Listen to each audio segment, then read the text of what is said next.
This is a setting that never gets changed, but you can use the optional white balance values like fluorescent or daylight to create better photographs before you upload the images into your computer.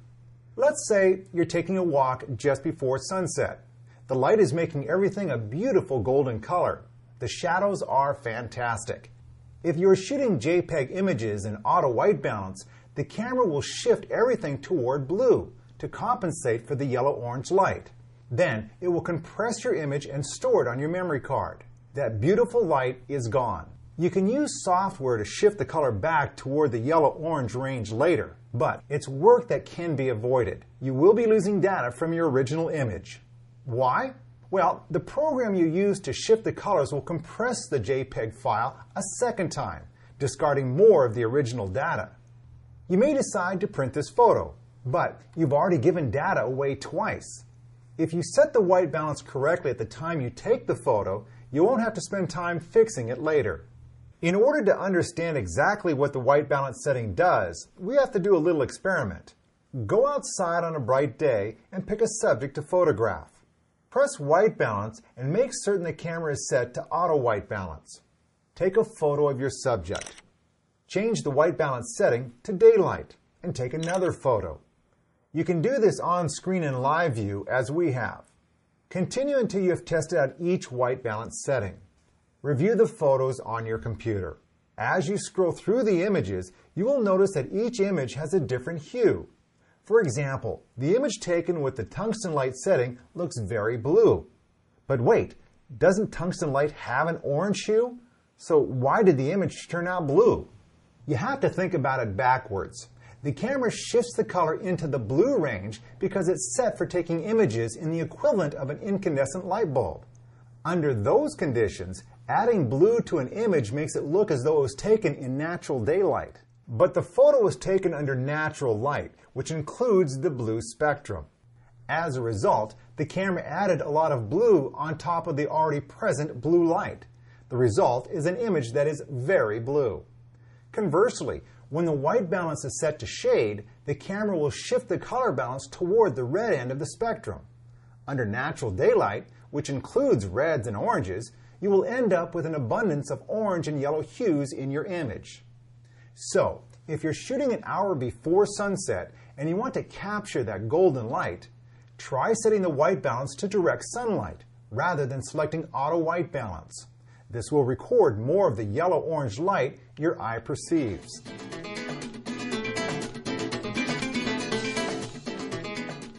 Exposure compensation is one of the most important controls on your camera. Once you understand how it works, you will find yourself using exposure compensation all the time to get the best images possible.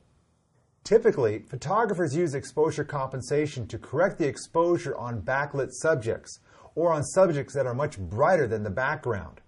For example, here the camera sets the exposure for the bright sky, making the tower in the foreground look dark.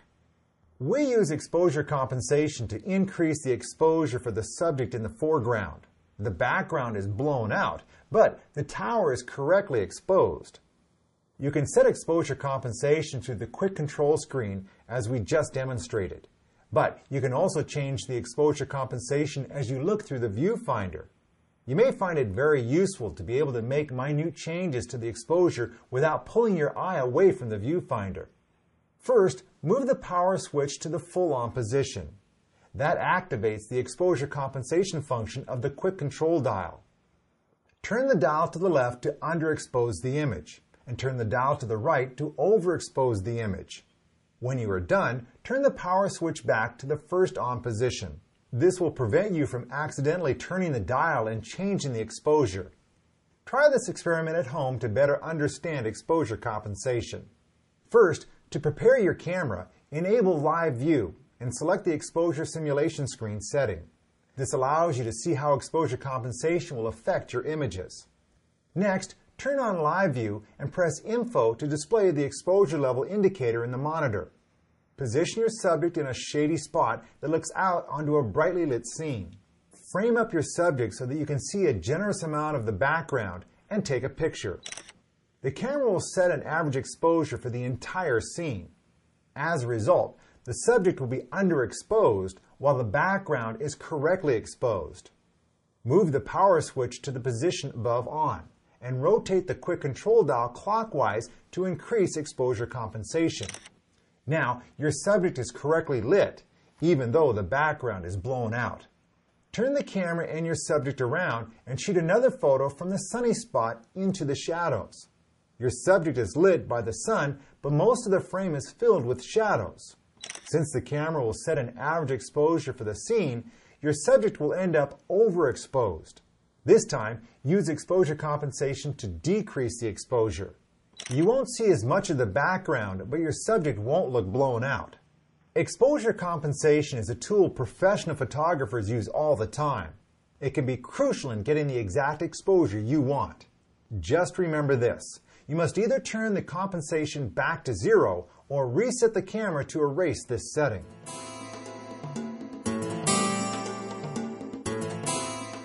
We've already talked a little bit about selecting a focus point and where to focus the camera. But how do you decide when to focus? You may be taking a portrait of someone standing completely still. Or you may be at the zoo where an animal's movement is unpredictable. When the camera focuses will have an impact on the quality of your image. The 5D has a setting appropriate to each of these situations and one for everything in between.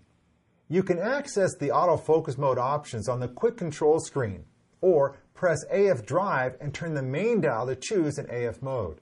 Your options are one shot, AI focus, and AI servo. One shot freezes the focus when you press the shutter release halfway. If a proper focus is obtained, the focus point that achieved focus will light up in red. The focus indicator will appear and the camera will sound a soft beep. This setting is good for stationary shots, such as portraits or landscapes. Now, we will jump ahead to the third option, which is called AI Servo. With this setting, the camera will continue to search for the correct focus behind the selected focus point until the shutter is released. In this mode, the focus indicator will blink or not appear at all, and the camera will not sound any beeps. This setting is great for constantly moving objects, such as small children or animals. The second choice is something in between. AI focus starts out just like one shot. It will focus and stay locked on the subject behind the focus point. If the subject moves, the camera switches over to AI servo, continuously focusing on the subject. When focus is achieved, the camera will sound a beep. AI focus is really the best of both options 1 and 3. Unless you know that you will need AI servo, you can just let the camera change from single to continuous if it needs to adjust the focus.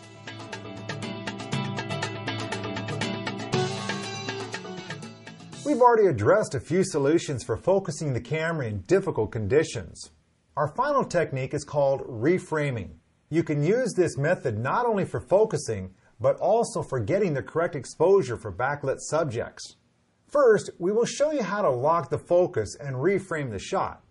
Before you begin, set the AF mode to one shot. Find an object that is roughly the same distance from you as your subject. Press AF on or hold the shutter release halfway to focus on this object. The camera will lock the focus and you should hear a soft beep. Keep holding the shutter release halfway as you turn back to your subject. Once you're happy with the framing, you can finish pressing the shutter release and take the shot. Use the same technique to set a proper exposure for backlit subjects or when shooting high contrast situations such as this. Instead of holding down the shutter release, you will press AE lock on the back of the camera. So, if your subject is backlit, look for a neutral scene nearby that is not backlit.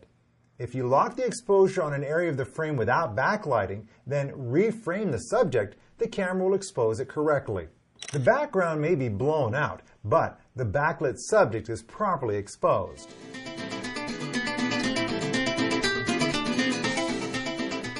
This camera comes equipped with 4 metering options: evaluative, partial, spot, and center weighted average.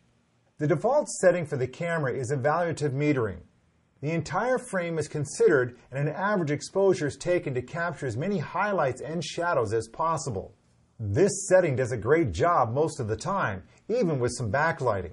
If you use AE lock with evaluative metering, the camera will lock the exposure at the active focus point. It's true that evaluative metering measures distance, color, and contrast. All these things are important, but the primary thing metering does is determine how dark or light the frame is, and how to achieve an exposure that allows you to see as much detail as possible. The next two settings are partial and spot metering. These are really variations on the same concept. With partial, the camera meters on the center 9% of the frame for its measurement. With spot metering, the area is smaller, less than 4% of the frame. The spot metering area is defined by the circle in the center of the viewfinder. Everything else in the frame is ignored for these two options. Last is center weighted average. The camera still looks at the entire frame, but gives more importance to the center rather than the edges. If AE lock is applied in any of these three metering modes, the camera will lock the exposure at the center focus point. So in situations of extreme backlighting, high contrast, or multiple light sources, you can ensure that your subject will be properly exposed. Simply meter on the subject you consider to have a middle value. Many advanced photographers use center-weighted metering as their default choice. They lock the focus and metering by depressing the shutter release and AE lock, then reframe their photo and take the shot.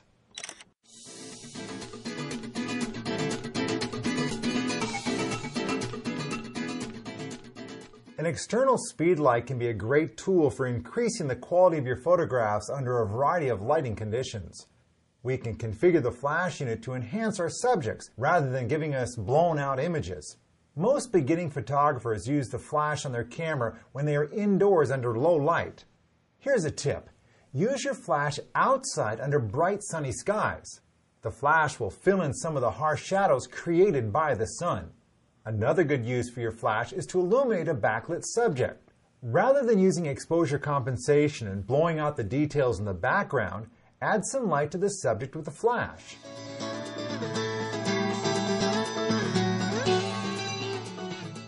We've all seen the typical overexposed flash photo. If you configure your flash correctly, you won't have to worry about any blown-out images. Using the flash at full power in daytime can create a harsh line between light and shadow on your subject. Instead, reduce the flash power by 1 or 2 EV steps using flash exposure compensation. Press the flash exposure compensation button and rotate the quick control dial. Moving the indicator to the left side of the meter will decrease the flash intensity, resulting in a typical fill flash. Move it to the right side of the meter to increase the flash intensity and fully illuminate your subject. You can access flash exposure compensation from the quick control screen. Use either the main dial or the quick control dial to change the setting. Return the counter to 0 or reset the camera to cancel flash exposure compensation.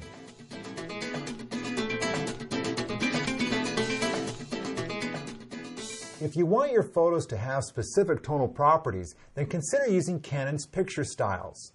Think of this feature like the old-style film stock. Before the advent of digital cameras, different kinds of film produced different looks. Computer editing programs can accomplish the same goal. But by setting the tonal properties in advance, you can save yourself a lot of post-processing time. For instance, if you plan to shoot photos of your friends, then set